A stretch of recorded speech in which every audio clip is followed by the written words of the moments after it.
मैंने श्रीमद् भगवद गीता तब तक नहीं पढ़ी थी जब तक मुझे ये ज्ञान नहीं हुआ कि हम सब आत्माएं हैं और ये जिंदगी हम आत्माओं के लिए एक इम्तिहान है अपने अंदर से अपने सबसे अच्छे रूप को बाहर निकालने का। और भगवद गीता इस इम्तिहान को पास करने की एक अहम किताब। भगवद गीता के 18 अध्याय हैं और ये संस्कृत में परमात्मा द्वारा दी गई थी। समय के साथ संस्कृत भाषा रोजमर्रा की जिंदगी से निकल गई और ये ज्ञान मनुष्य से दूर हो गया। समय समय पर भगवद गीता के साधारण अक्षरों में अनुवाद किया गया। इसी कोशिश को आगे बढ़ाते हुए आने वाले 9 मिनटों में भगवद गीता के कुछ अहम हिस्सों को अपने गुरु के आशीर्वाद से एक आसान रूप में मैं अपने 7 बिलियन भाई बहनों के चरणों में समर्पित कर रहा हूँ। ये ज्ञान परमात्मा ने भगवान कृष्ण के द्वारा सबसे बड़े इस धर्म युद्ध महाभारत की रणभूमि कुरुक्षेत्र में अर्जुन को कुछ 5000 साल पहले दिया। ये वो वक्त था जब धर्म का बार बार उल्लंघन हुआ, परमात्मा का डर मनुष्य से निकल गया। लालच की होड़ में भाई ने भाई को मारने की कोशिश की और यही नहीं, एक ब्याहता औरत को भरी सभा में अपने बड़ों के सामने अपमानित किया गया। इससे पहले कि मनुष्य जाति धर्म युग से निकलकर पूर्ण रूप से कलयुग में जाती, युद्ध की रणभूमि में युद्ध से कुछ पहले परमात्मा ने गीता भगवान कृष्ण के द्वारा मनुष्य जाति के कल्याण के लिए दी। ऐसे ही जैसे कभी तुरा मोसेस को, गॉस्पेल जीसस को और कुरान प्रॉफिट मोहम्मद को दी। गीता, बाइबल, कुरान, तुरा, गुरु ग्रंथ साहिब परमात्मा द्वारा दी गई किताबें हैं जो किसी एक धर्म के लिए नहीं बल्कि पूरी मनुष्य जाति के लिए है, पूरी इंसानियत के लिए है, सब आत्माओं के लिए है। क्योंकि ये आत्मा को परमात्मा के बारे में, उसकी सृष्टि के बारे में और सबसे अहम ये उन कायदों के बारे में समझाती है जिनका आत्मा को मनुष्य के रूप में हर हाल में पालन करना होगा, रक्षा करनी होगी। और इन्हीं कायदों की बुनियाद पे एक आत्मा को शरीर त्यागने के बाद परखा जाएगा और इस परीक्षा से पास होने पे हमेशा के लिए इस जन्म और मृत्यु से मुक्ति मिलेगी। परमात्मा भगवद गीता में कहते हैं कि मैं ही सबकी शुरुआत हूँ, मैं शुरू से भी पहले था और सब खत्म होने के बाद भी रहूंगा। सब मुझ में है और मैं सब में हूँ। जो भी तुम छू सकते हो, देख सकते हो, चख सकते हो या सुन सकते हो, वो सब मैं हूँ।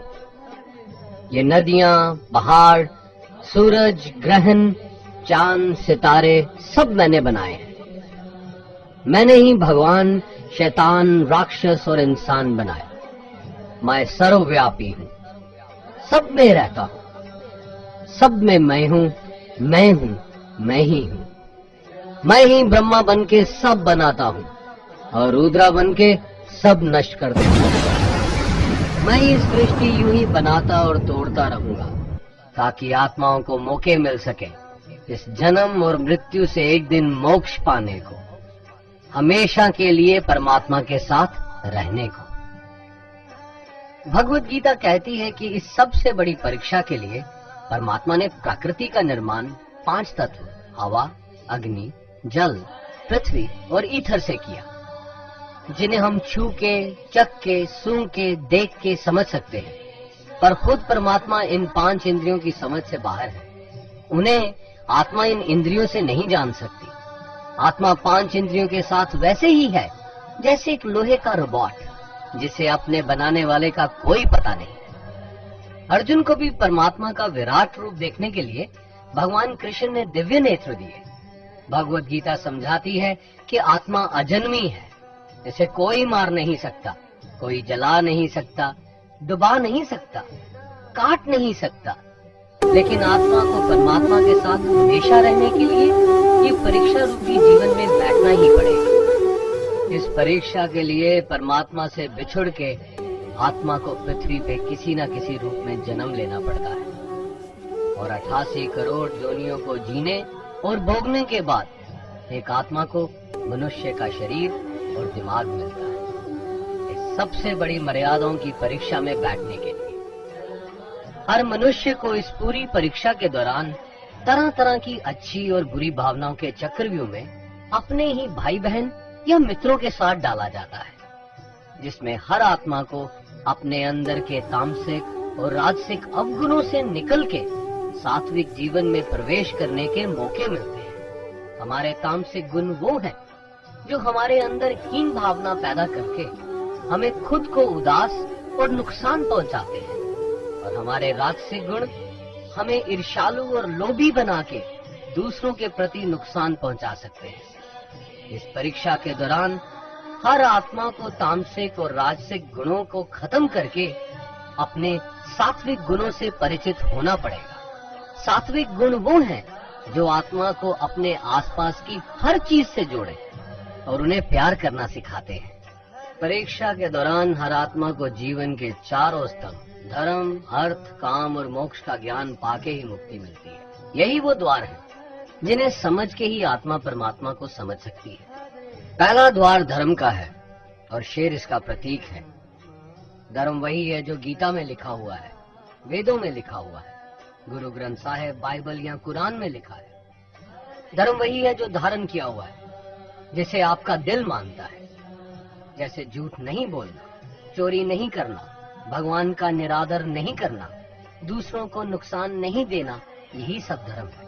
और हर आत्मा को अपने जीवन काल में हर समय धर्म का पालन करना होगा और उसकी रक्षा करनी होगी। दूसरा द्वार अर्थ का है और घोड़ा इसका प्रतीक है। हर आत्मा अपने हर जीवन काल में अपने पृथ्वी पे होने का अर्थ या मूल कारण समझेगी। इस जिंदगी में भोगने वाली चीजें और रिश्तों का आनंद लेगी। अच्छा बेटा या अच्छी बेटी, अच्छा भाई या अच्छी बहन, अच्छा पति या अच्छी पत्नी बनके हर दुनियावी रिश्ते पर खरी उतरेगी और इस परीक्षा को पास करेगी। तीसरा द्वार काम का है। भगवत गीता समझाती है कि हर मनुष्य के अंदर काम, क्रोध, लोभ, मोह, अहंकार और ईर्ष्या जैसी 6 भावनाएं हमें अपने और दूसरों के प्रति नुकसान पहुंचा सकती हैं। इन भावनाओं को हर मनुष्य को हमेशा अपने नियंत्रण में रखना होगा, क्योंकि इनके बहाव में किया हुआ कोई भी काम हमारे जीवन भर की परेशानी का कारण बन सकता है। और एक आत्मा संतोष और सादगी से इन भावनाओं पे हमेशा के लिए विजय पा सकती है। चौथा स्तंभ मोक्ष का है और हाथी इसका प्रतीक है। इस परीक्षा रूपी जीवन में हर मनुष्य हर समय कुछ इच्छाएं रखता है। कुछ इच्छाएं एक ही जन्म काल में पूरी हो जाती हैं, पर कुछ अधूरी रह जाती हैं और उनके पूरा होने के लिए आत्मा को वापस पृथ्वी पे आना पड़ता है। भगवत गीता समझाती है कि हमारी इच्छाएं ही मूल कारण हैं हमारे पृथ्वी पे वापस आने का, और अगर हम कोई भी इच्छा ना रखें तो हम इस जीवन और मृत्यु से मुक्त हो सकते हैं। ये द्वार माफी का भी है। जिन्होंने आपके साथ बुरा किया उनको माफ करके और जिनसे आपने बुरा किया उनसे माफी मांग के मुक्ति पाई जा सकती है। जब तक आत्मा इन चारों दरवाजों धर्म, अर्थ, काम और मोक्ष को समझ नहीं लेती, तब तक आत्मा को बार बार इस मनुष्य रूप में आना ही पड़ेगा। परीक्षा का समय खत्म होते ही आत्मा शरीर और अन्य सब वस्तुओं का त्याग कर देती है। जो भी इस संसार में रहकर बनाया वो अब किसी और का होगा, और आत्मा अपने कर्मों के फैसले के लिए चली जाती है। आत्मा के अच्छे बुरे कर्मों का हिसाब होता है। अपने अच्छे कर्मों के लिए आत्मा कुछ वक्त के लिए स्वर्ग और दुष्कर्मों के लिए नरक पे चले जाती है। नरक में आत्मा को अपने पापों के अनुकूल सजाएं मिलती हैं, पर सजा खत्म होने के बाद आत्मा को फिर से एक नया शरीर और नया दिमाग मिलता है इस परीक्षा में फिर से बैठने के लिए।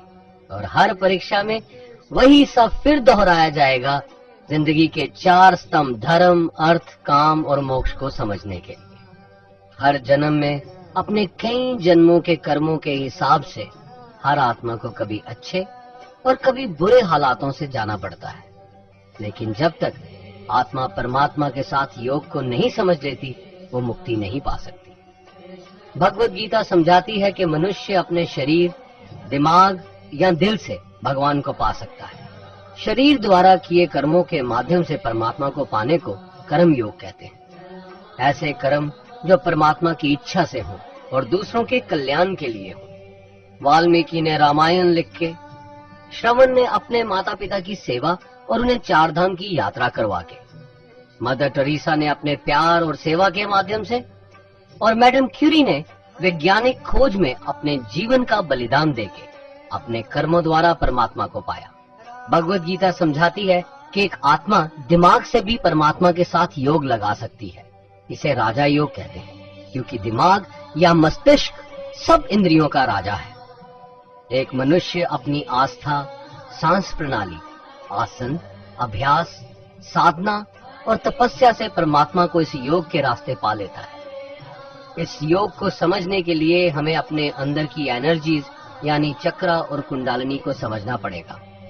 आत्मा मस्तिष्क से मेडिटेशन या ध्यान लगा के परमात्मा के साथ योग लगा सकती है। शंकराचार्य, स्वामी परमहंस, स्वामी विवेकानंद और उनके जैसे कई योगी इस योग के रास्ते परमात्मा के साथ संधि लगा पाए।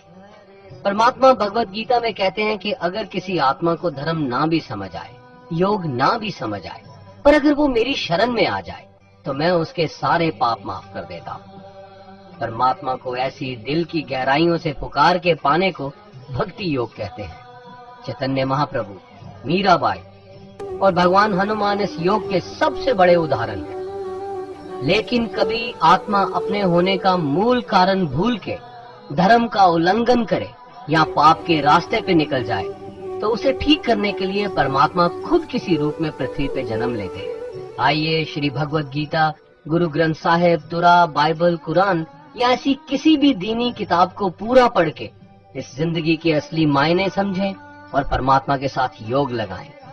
अगर आपने इसे पसंद किया तो इसे औरों को बांटिए, ताकि सब आत्माएं अपने यहाँ होने का मूल रूप समझ सकें और इस जन्म और मृत्यु से मुक्ति पाके हमेशा परमात्मा के साथ रह सकें। धन्यवाद।